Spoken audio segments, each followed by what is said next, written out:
Assalamualaikum warahmatullahi wabarakatuh. Bismillahirrahmanirrahim. Ashhadu an la ilaha illallah wa ashhadu anna Muhammadar Rasulullah. Allahumma salli ala sayyidina Muhammad wa ala ali sayyidina Muhammad. Rabbis rahli sadri wa yassirli amri wahlul 'uqdatam min lisani yafqahu qawli. Amin. Bismillahirrahmanirrahim. Salam ta'zimku buat para sahabat tercinta, baik yang ada di dalam ataupun yang ada di luar negeri. Semoga kita semua senantiasa di dalam keridhaan Allah Subhanahu wa ta'ala. Amin ya rabbal alamin. Sebelum kita mulai kajian di subuh yang indah ini, marilah kita gemahkan di dalam nyawa, gemahkan di dalam jiwa, gemahkan di dalam hati, gemahkan di dalam roh, dan gemahkan di dalam hidup kalimat thayyibah, agar nyata kalimat thayyibah itu di dalamnya. Subhanallah walhamdulillah wa la ilaha illallah wallahu akbar wa la hawla wa la quwwata illa billahil aliyyil azim. Alhamdulillahi rabbil alamin. Kali ini kami akan membawakan suatu hadis dari Abu Hurairah. Bismillahirrahmanirrahim. An Abi Hurairah radhiyallahu an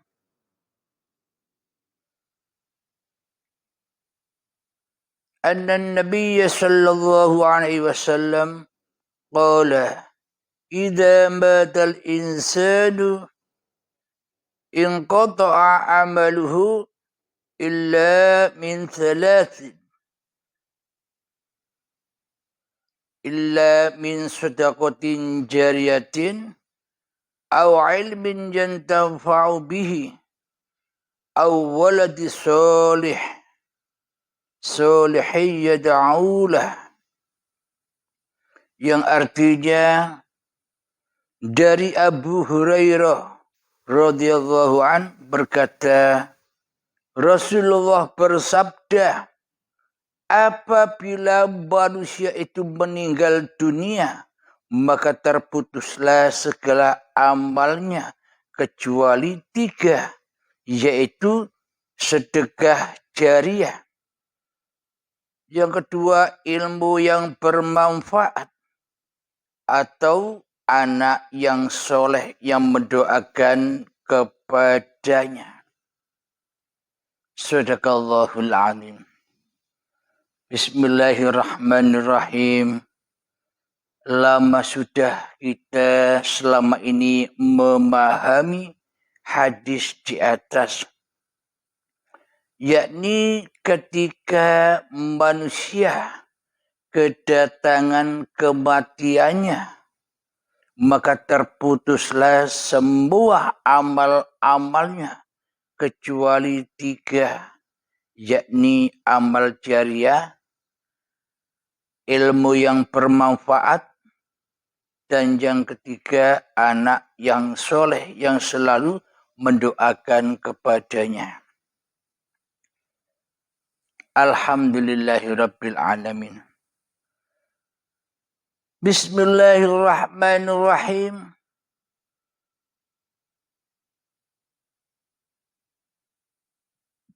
Sebelum kita membahas ini, kematian, mari kita ketahui dahulu kematian di sisi manusia dan kematian di sisi Allah.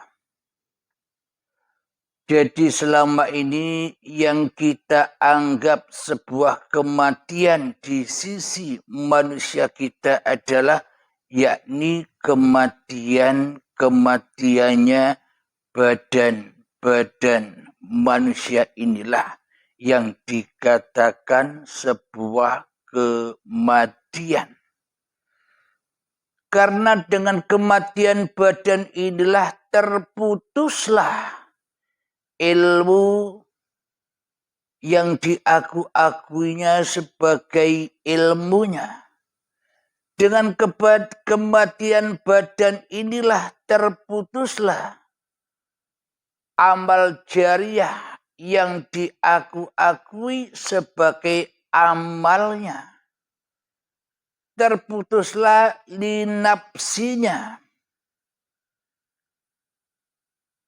Kematian inilah secara badan inilah pun terputusnya antara hubungan orang tua dan anaknya. Jadi terputus lewat sebuah kematian. Kematian secara manusia. Kematian secara ragawi. Itu yang selama ini kita yakini bersama. Yakni kematian menurut kita. Yakni matinya badan.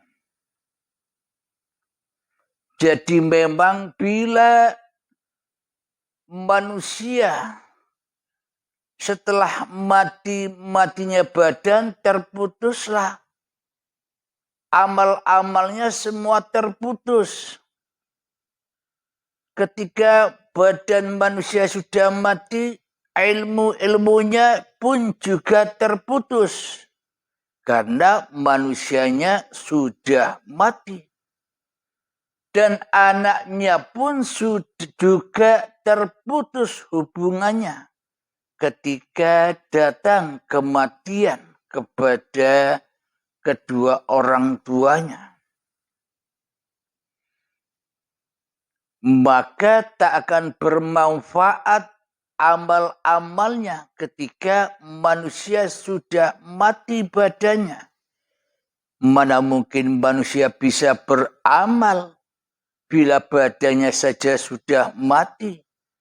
Bagaimana mungkin manusia bisa beramal jariah, berbuat baik, sementara badannya pun juga sudah mati, tak bisa apa-apa. Dan bagaimana mungkin manusia merasa punya ilmu yang bermanfaat bila badannya saja mati? Ya, semuanya terputus.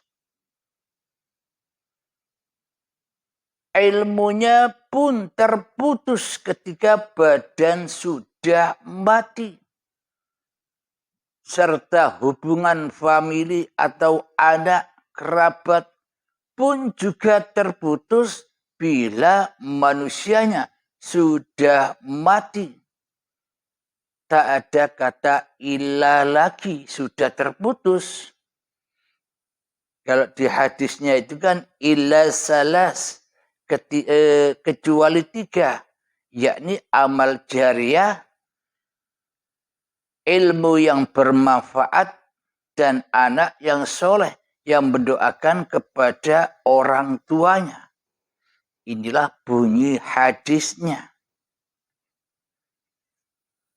Yakni bagi manusia yang meninggal tidak ada yang bermanfaat kecuali 3, yakni amal jariah, ilmu yang bermanfaat, dan anak yang soleh. Coba kita hayati. Coba kita ilustrasikan. Coba kita logikakan. Mati saudaranya tidur. Dan tidur pun saudaranya mati. Ketika kita tidur, apakah amal kita bisa beramal jariah?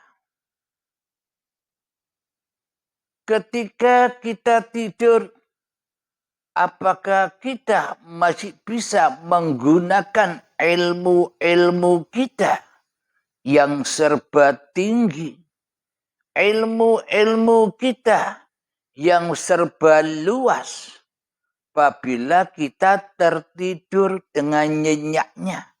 Apa kita bisa beramal kebajikan dan kita bisa berilmu ketika kita sedang tidur? Dan ketika kita sedang tidur, apa kita masih ingat bahwa anakku ada berapa, namanya ini, namanya itu? Apakah kita masih ingat? Bisa ingat ketika kita lagi tidur nyenyak. Itu saat tidur nyenyak, padahal masih hidup, belum mati. Kira-kira bisa bermanfaatkah 3 tempat ini, yakni amal yang bermanfaat atau amal jariah, yang kedua ilmu yang bermanfaat, dan yang ketiga anak yang soleh? Apakah ketiga poin ini akan bermanfaat bagi kita? Apakah bisa kita rasakan saat kita lagi tidur? Ya, kita tidak bisa merasa apa-apa bila kita sudah tidur. Apalagi ketika kita sudah mati badannya. Hidupnya saja tidak ada. Pengakuan-pengakuannya saja tidak ada. Pengakuan atas hidup dan pengakuan atas badan pun sudah sirna. Apakah amal jariah? Apakah ilmu yang bermanfaat? Apakah hubungan antara anak dan orang tua, yakni anak yang soleh, masih bisa sambung bila kita sudah tak ada? Maka tak akan ada sambungannya semua itu ketika kita sudah mati. Masa mati masih bisa memanfaatkan amal jariahnya? Masa mati masih bisa memanfaatkan ilmu yang bermanfaat? Masa orang mati masih merasakan doa-doa dari anak yang soleh? Kalau mati kan tidak bisa merasa apa-apa. Bila masih merasa apa-apa, berarti ya belum mati kemanusiaannya. Bila masih merasakan apa-apa, yang masih merasa bahwa manusianya yang merasakan, yang berbuat untuk jariah, untuk beramal jariah. Manusianya masih merasakan, mengaku-akui bahwa dirinya beramal jariah.